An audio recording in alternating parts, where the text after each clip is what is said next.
It's the Mike Francesa Podcast on the Bet Rivers Network. Hello again, everybody, and welcome to the Mike Francesa Podcast on the Bet Rivers Network. And remember, the Mike Francesa Podcast on the Bet Rivers Network is brought to you by Casamigos Tequila. Casamigos Tequila is brought to you by those who drink it. We are a week away from the start of golf's greatest event, the Masters. 1 week away.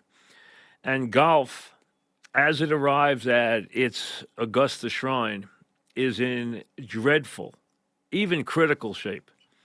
It needs to move, and it needs to move quickly. And you are even hearing that now from the players on both sides, from the PGA side and the LIV side. You are hearing it from both places. I have been stating since this happened that golf has been damaged severely, that the tournaments are hard to watch. I've never watched the LIV telecast. I refuse. And I have watched so little golf, other than the players this year, because it's just not exciting. They miss the players dramatically. The two sides, I understand they are a house divided. And they have some things they have to settle. Like, how do they bring back the wayward players who made all the money on the LIV side and bring them back in a way that doesn't penalize them that badly, but placates those that stayed, those that were loyal, who clearly want something. But if you listen to the star players now, you're hearing the same thing. They realize that golf is hurting. They realize attendance is dwindling. They realize TV numbers are way down and people are losing interest. Rory McIlroy, who has been obviously outspoken this year, has taken a little different stance, and there's even been rumors that he might go to LIV for a phenomenal amount of money, like Rahm did, said people are losing interest. We have to do something, and quickly. Bryson DeChambeau said, I want to play golf against the best every week, not just at the majors, every week. He said they need to do something quickly. This is imperative. It can't wait a year or two. Golf will not be able to survive that long with this situation. You're hearing that now from Phil Mickelson, who is anything but the peacemaker in this thing, from DeChambeau, from Rory, from other players on both sides. They want to play against each other. When you turn on a tournament and Scheffler's in front because he's a great player and he's the heavy favorite to win the Masters, even with everybody there, you miss the fact that that week he didn't play against Jon Rahm, who right now I would say is probably the second best player in the world. He didn't play against Dustin Johnson, DeChambeau, etc., Brooks Koepka, and on and on and on. They'll all be reunited next week. And that will be golf as it should be. They will be there. They're there for the majors. The majors haven't been tainted. And you will have your elite Masters field with past Masters champions like Mickelson and Dustin Johnson and guys like that in the fold. And, of course, a guy who always steps up and is always prominent and finished second, tied with Mickelson last year at the Masters, Brooks Koepka. He's not won the Masters among his 5 majors, but he has played very well there, including last year, where he led for most of the tournament until he put the ball in the water. We know what happened on the way to Rahm's victory. But Rahm will be there. And Koepka will be there. And Mickelson will be there. And DeChambeau will be there. And Dustin Johnson will be there. And that will be the way golf has to be. Listen, there's a lot of different entities now. You have that new group of owners who have put a big amount of money into golf. That group includes Cohn, Blank, John Henry, Werner, Atanasio, Ricketts, go down the line, many of the prominent American owners, to the tune of over $65 billion worth of power. They are all now in deep in golf. So they are a big factor in where this is going, but it needs to be settled from the Saudi side, from the American side, to everybody's contentment. Not an easy thing. But if it doesn't happen, the only ones who are going to suffer are the fans. And then the sport suffers, because when the fans lose interest, you know what? Your sport takes an enormous hit. And golf realizes, they don't even argue the fact that they have already taken a serious hit in terms of fan interest. They need to do, the sport was thriving. And I understand there's a transition period when you go from having Tiger Woods and Phil Mickelson in their prime, and now they're not there anymore. Okay, you need guys to step up. There are guys. And there's a good young group coming forward now. There's some very exciting young players. But they have to reunite the sport. It can't stand divided. It will not stand divided, as a matter of fact. Now, NIT final tonight, I've talked about that. On the way to the Final Four, we will do our Final Four analysis and everything tomorrow. I haven't made it much of a secret that I think the two favorites are going to win on Saturday.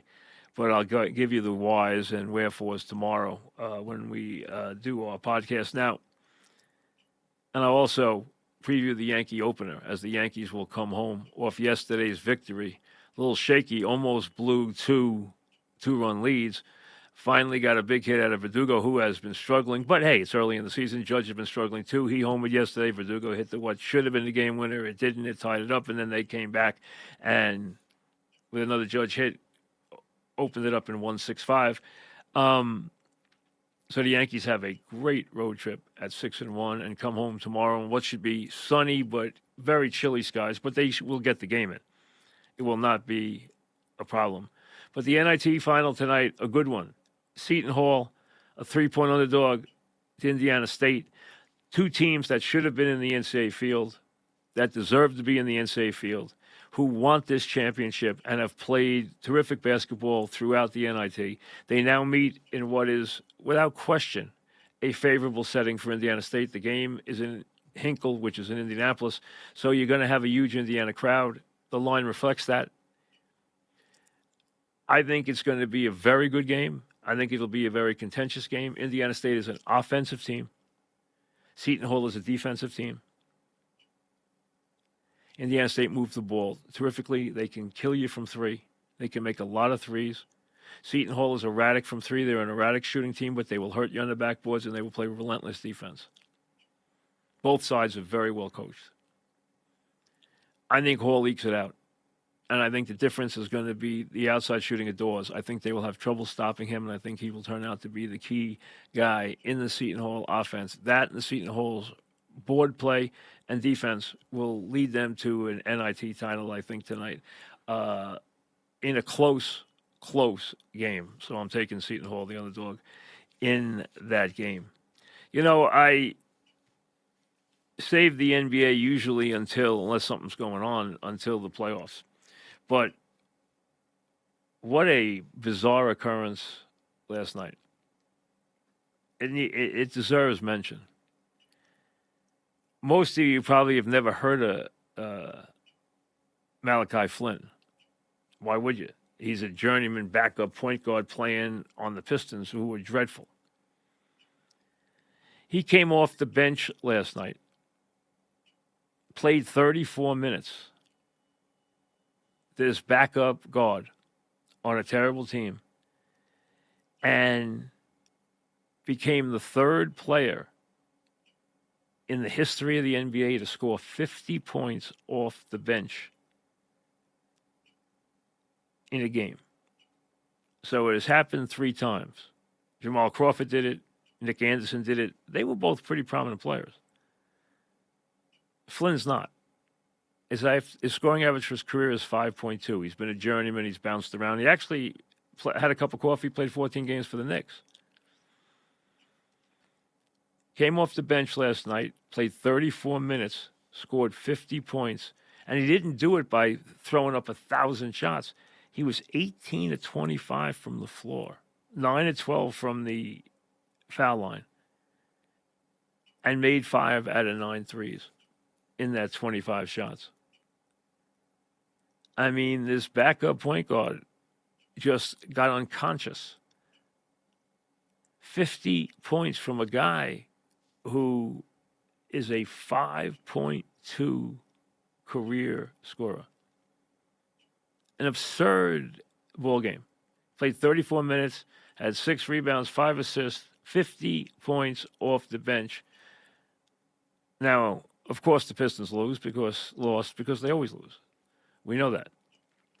But what an amazing, amazing performance. Think about a guy who his career high was 27 points, had never, rarely scored in double digits in a game, and gets unconscious to the point where he scores 50 points off the bench.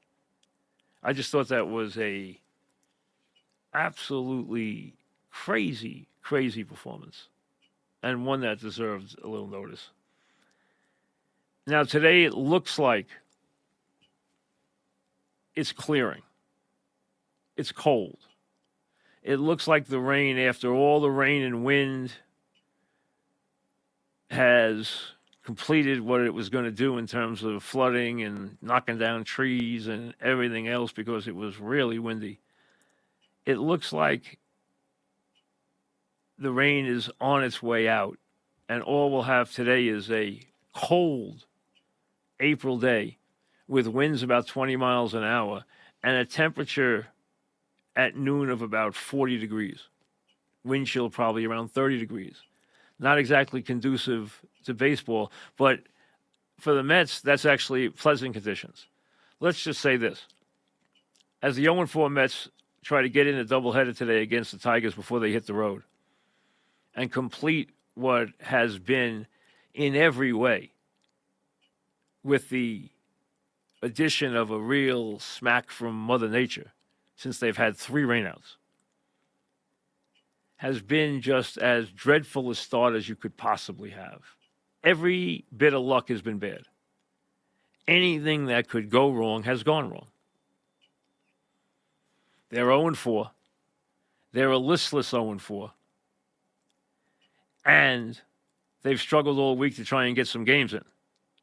And now they'll today attempt to play a double dip, which it looks like they will be able to do at noon against the Tigers. Single admission, in case you're interested in bopping by Citi Field, I'm sure you'll get a very good seat. And it is 2 for the price of 1. It is a single admission doubleheader, so those are very rare birds. So you know what? You might want to grab one of those. But you know what? Bring a blanket because it is going to be extremely, extremely chilly out there today for the doubleheader. Tigers have been sitting around New York for a couple of days. I'm sure they've taken in the sights, had a couple of good meals, maybe been to the theater. They haven't lost yet this year. They're off to a 4-0 start. The Mets come in at 0-4. Needing something to go right. I guess the first thing that goes right is the fact that they'll get to open the gates today and play the doubleheader. Now, since you know that most doubleheaders are split, the logical thing is that the Mets will hit the road at 1-5. Okay. Maybe somebody sweeps the doubleheader. Who does it? We'll have to see what happens. But most likely, they are leaving town at 1-5. 2-4 would be the high. 0-6 would be the utter disaster. They have some very rough games to play after a reasonable weekend in Cincinnati, where, hey, they can, the Reds are off to a decent start. They're 4-2. But the Mets can more than hold their own with Cincinnati. What you're worried about is starting Monday when they play 4 games in Atlanta. And then after a brief homestand, they go to the Dodgers, who are off to I believe, 7-2 start, and the Giants.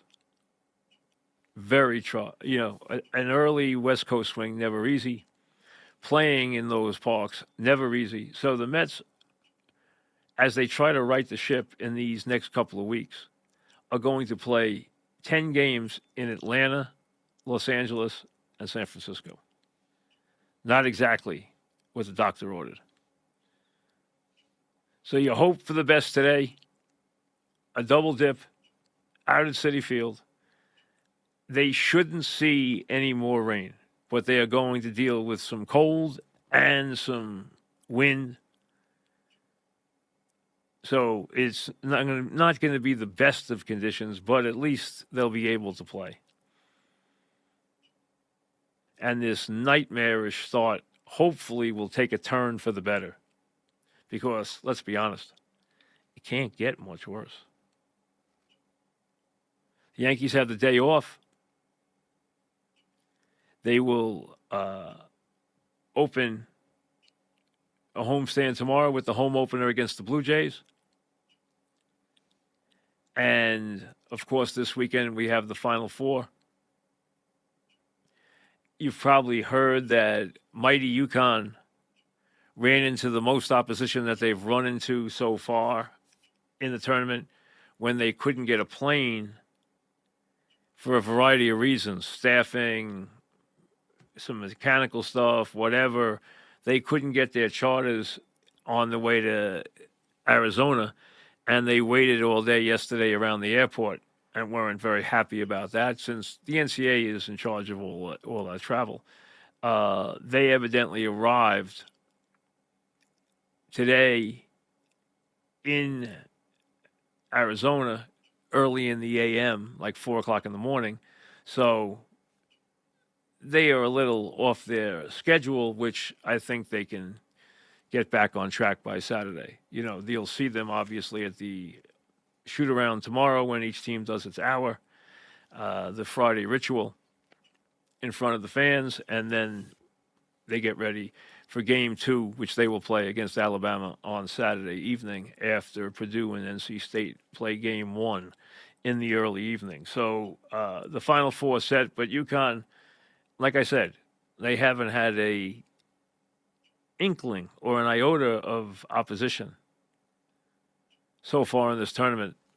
That was probably the toughest thing they had to deal with, was the fact they had to sit around and wait for a plane to get them out to Arizona for the Final Four. But they are there and ready to become the first team since Florida to go back-to-back.